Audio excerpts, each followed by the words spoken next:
Hello guys, आज का हमारा टॉपिक है जीरंड और इन्फिनेटिव। इंग्लिश का ये सबसे टफ टॉपिक माना जाता है, तो आज हम इसी पर चर्चा करेंगे और जितने भी कंफ्यूजन हैं उन सभी को दूर करेंगे। Translate these words into English. आप देख सकते हैं यहाँ पर कुछ वर्ब्स लिखी हुई है, जैसे आना, जाना, रोना, खाना और पीना, और लिखा हुआ है translate these words into English. चलो एक टास्क आप लोगों को दिया है, बताइए इनको इंग्लिश में क्या बोलेंगे। तो चलो आगे देखते हैं इनका सही मीनिंग क्या है। वैसे ये बहुत सिंपल है, मुझे पता है आपके दिमाग में आ रहा होगा कि ये क्या पूछ लिया, लेकिन फिर भी इस पर काम करते हैं। 99% मेंबर्स उनका जवाब यही होगा कि आना को कम, जाना को गो, रोना को क्राई, खाना को ईट और पीना को ड्रिंक बोलते हैं। एम आई राइट?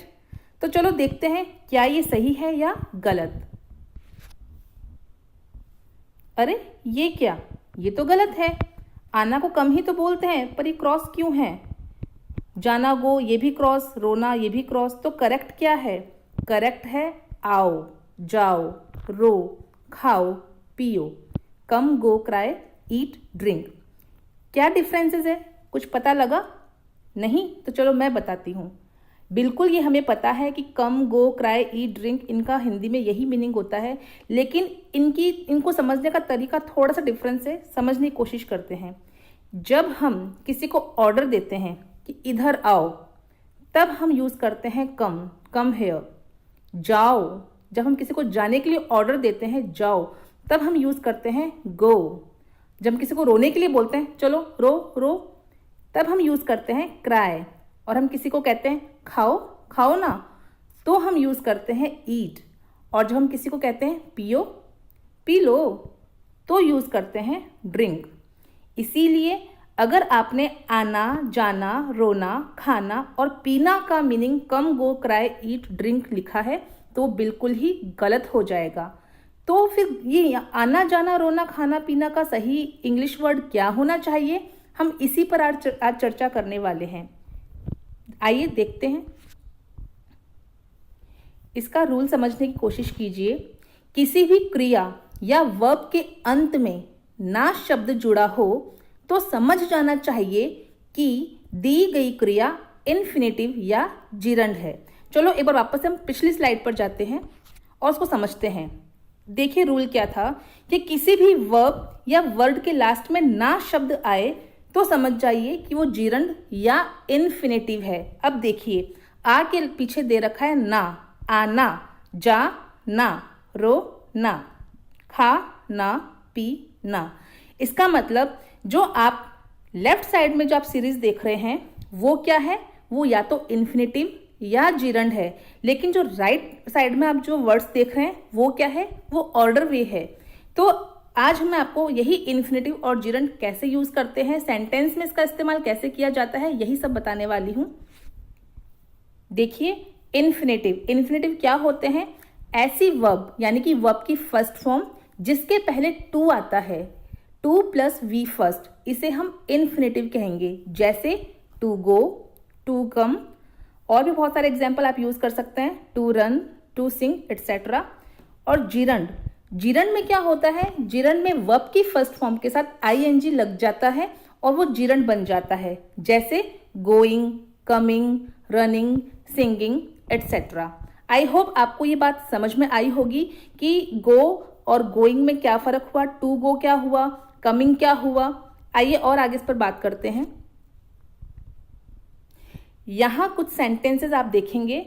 इन सेंटेंसेस में हम अपने इन्फिनेटिव और जिरंड का इस्तेमाल करना सीखेंगे कि कैसे सेंटेंस में इन्फिनेटिव को लिखा जाता है या जिरंड को। पहला सेंटेंस है गुनगुन पढ़ना जानती है। इस स्लाइड को बहुत आराम से और तसल्ली से पढ़िएगा, तभी आपको ये रूल समझ में आएगा, अदरवाइज आपको बिल्कुल समझ में नहीं आएगा। इसीलिए प्लीज इस स्लाइड को अपना टाइम दीजिएगा।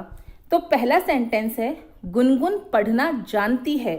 ये सेंटेंस प्रेजेंट सिंपल में है जैसा कि आपको पता है, लेकिन इस पे हमें और भी कुछ देखना है।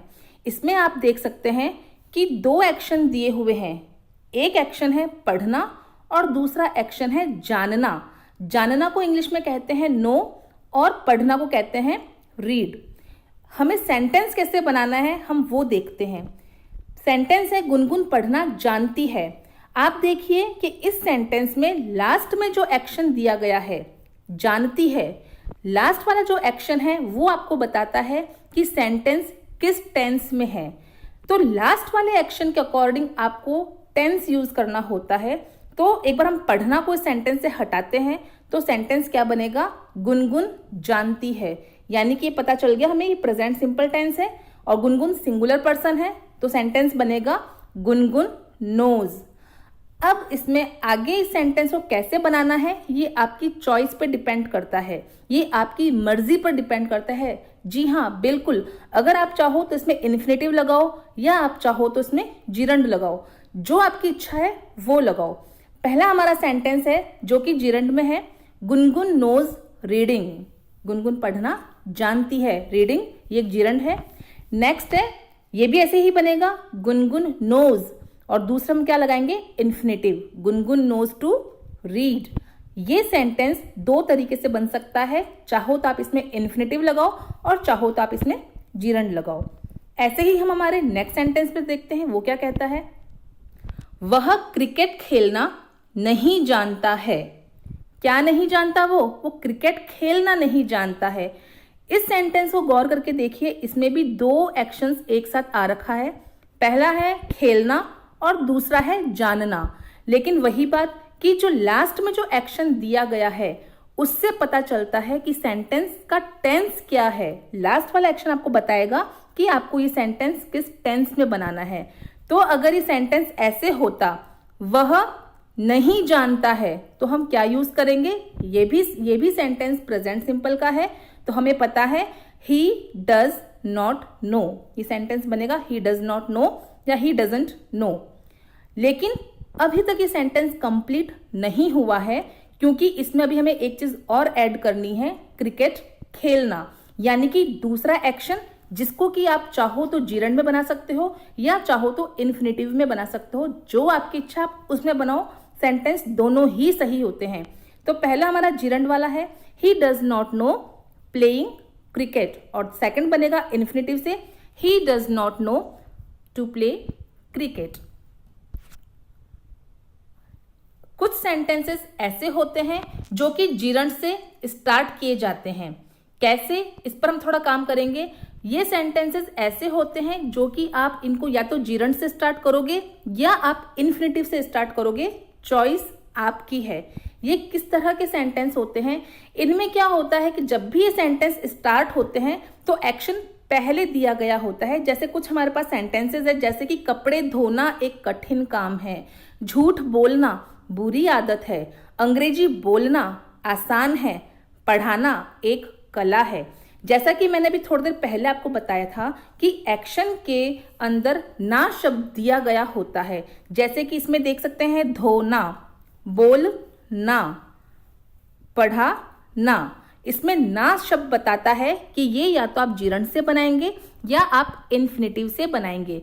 तो कपड़े धोना एक साथ हम यूज करेंगे, तो धोना से इसको स्टार्ट करेंगे, वॉशिंग, क्योंकि धोना को हम इंग्लिश में वॉश बोलते हैं और वॉशिंग धोना के लिए। क्या धोना, कपड़े, वॉशिंग क्लोथ्स एक कठिन काम है, तो इसके लिए हम क्या लगाएंगे, washing clothes is a hard work.